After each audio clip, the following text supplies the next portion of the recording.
Hello दोस्तों, Dalip Hindi shorthand classes में आपका हार्दिक स्वागत है।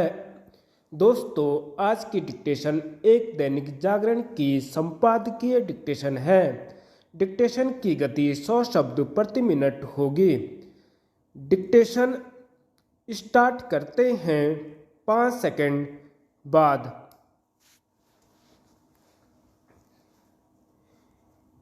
आंतरिक सुरक्षा। सभी राज्यों के पुलिस बलों के साथ अर्धसैनिक संगठनों के प्रमुखों की वार्षिक बैठक में जिन विषयों पर विस्तार से चर्चा होने की आशा है, उनमें प्रमुख हैं साइबर सुरक्षा, मादक पदार्थों की तस्करी और सीमा पार से उभरते खतरे।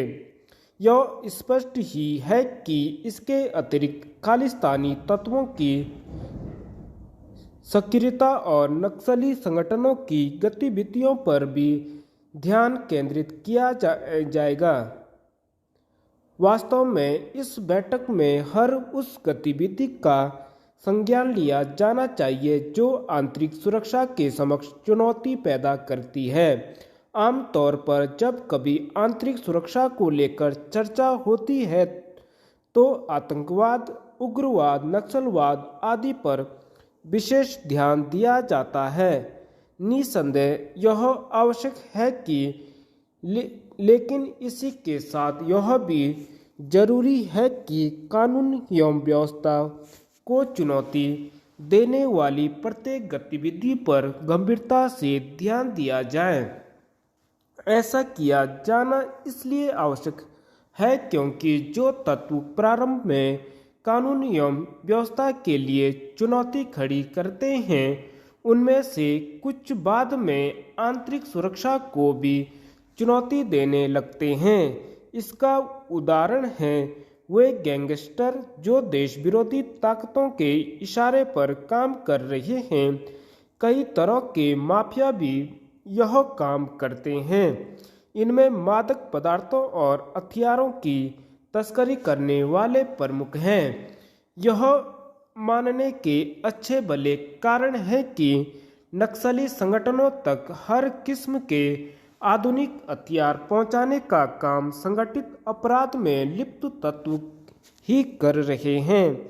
आंतरिक सुरक्षा पर आयोजित सम्मेलन में इस पर भी चर्चा आवश्यक है कि पुलिस छोटे समझे जाने वाले अपराधों पर भी उतनी ही गंभीरता से ध्यान दे जितना वह बड़े अपराधों पर देती है।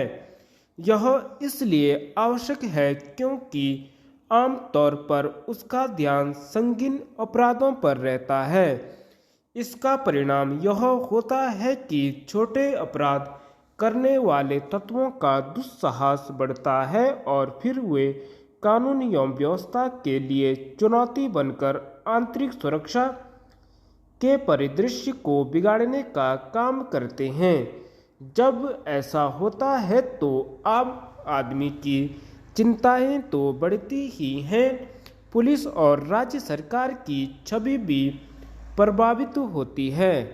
समझना कठिन है कि पुलिस सामान्य अपराधों की रिपोर्ट दर्ज करने में आनाकानी क्यों करती है। यदि रिपोर्ट दर्ज भी हो जाती है तो मामले की छानबीन में उदासीनता बरती जाती है। इससे आम आदमी का पुलिस पर भरोसा घटता है। पुलिस जिस तरह सामान्य अपराधों को गंभीरता से नहीं लेती, उसी तरह वह सड़कों पर अतिक्रमण और सरकारी अथवा गैर सरकारी जमीन पर अवैध कब्जों की भी अनदेखी ही अधिक करती है। लोग यातायात नियमों का पालन करें, यह भी पुलिस की प्राथमिकता में मुश्किल से ही होता है। उचित यह होगा कि आंतरिक सुरक्षा सम्मेलन में पुलिस के काम करने के तौर तरीकों पर गंभीरता से चर्चा हो। इससे ही आंतरिक सुरक्षा का माहौल बेहतर होगा। आजीविका का यक्ष प्रश्न। जोशीमठ में आपदा प्रभावितों के पुनर्वास के साथ ही उनकी आजीविका के संकट के बारे में सोचा जाना चाहिए। धार्मिक यात्रा और पर्यटन स्थानीय निवासियों के रोजगार और आजीविका के मुख्य साधन हैं। भूदशाओं के बाद नगर और नगरवासी दोनों ही अस्तित्व बचाने के लिए जूझ रहे हैं। शीतकालीन पर्यटन आपदा की भेंट चढ़ चुका है। होटल, रेस्टोरेंट, ढाबों, पर्यटक गृहों, होम स्टे के व्यवसाय से जुड़े व्यक्तियों की कठिनाइयां बढ़ी हुई हैं। साथ में कृषि और पशुपालन से जीविका के साधन जुटाने वाले भी भविष्य को लेकर अनिश्चितता के भौर में हैं। सीमांत और सामरिक दृष्टि से संवेदनशील इस क्षेत्र के निवासी पलायन को विवश हैं। मुख्यमंत्री पुष्कर सिंह धामी ने स्थानीय नागरिकों के इस दर्द को महसूस किया है। उन्होंने यह कहकर आश्वस्त किया कि प्रभावितों की आजीविका के प्रति सरकार सचेत है। उनके स्वरोजगार के लिए विस्तृत योजना बनाई जा रही है। केंद्र सरकार को भेजे जाने वाले प्रस्ताव में इन बिंदुओं को प्रमुखता से सम्मिलित किया जाएगा। प्रदेश सरकार के लिए राहत की बात यह है कि प्रधानमंत्री नरेंद्र मोदी स्वयं सीमांत क्षेत्रों के प्रति अपना लगाव व्यक्त कर चुके हैं। सीमांत गांवों को प्रथम गांव की संज्ञा देने के पीछे भी उनका यही उद्देश्य रहा कि सीमा के सजग प्रहरी की भूमिका निभा रहे इन क्षेत्रों के निवासियों के महत्व और उनके दुख दर्द को पूरा देश बेहतर तरीके से समझें।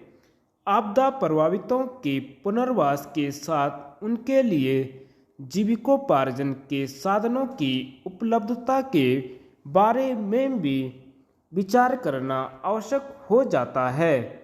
जोशीमठ का जो हिस्सा आपदा की चपेट में आया है, उसे नए सिरे से बसाने के लिए सभी आवश्यक पहलुओं पर चिंतन मनन होना ही चाहिए। वह ग्रस्त नागरिकों का मनोबल और विश्वास इससे बढ़ेंगे। यह कार्य चुनौतीपूर्ण है, लेकिन प्रदेश सरकार इस दिशा में अपनी शक्ति और संसाधनों का उपयोग करती दिखाई दे रही है। धन्यवाद।